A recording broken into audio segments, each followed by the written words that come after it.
અંગ્રેજીના આ 4 શબ્દોને યાદ રાખી લ્યો, હજારો નહીં લાખો વાક્યો બનાવતા થઈ જશો અને અંગ્રેજીમાં આ શબ્દો ખૂબ જ ઉપયોગી થાય છે. ચલો સમજીએ. સૌથી પહેલા હેવ અને હેઝ નું ગુજરાતી થાય છે પાસે છે. ઓકે, એવી જ રીતના હેડ છે એનું ગુજરાતી થાય પાસે હતું અને વિલ હેવ નું ગુજરાતી થશે પાસે હશે.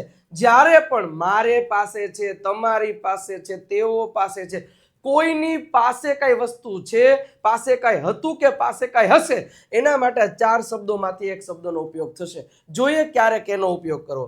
મારી પાસે બુક છે. હવે પાસે છે એટલે વર્તમાન કાળ, તો એમાં હેવ અથવા તો હેઝ માંથી એક શબ્દ આવે તો અહીંયા આઈ સાથે ઓલવેઝ હેવ આવે. I have a book.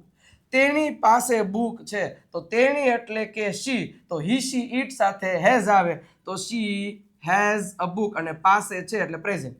મારી પાસે બુક હતી. હવે પાસે હતું એટલે શું થશે? હેડ. તો મારી પાસે એટલે આઈ હેડ અ બુક. મારી પાસે બુક હશે.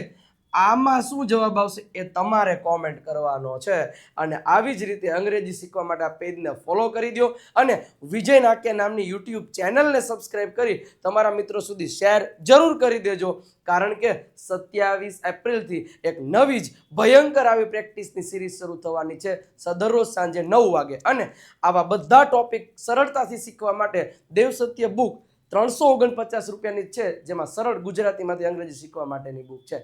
મંગાઈ લેજો. સ્ક્રીન ઉપર આપણે નંબર છે જ. હા, શેર કરીને લાઇકનું બટન દબાવતા જાજો.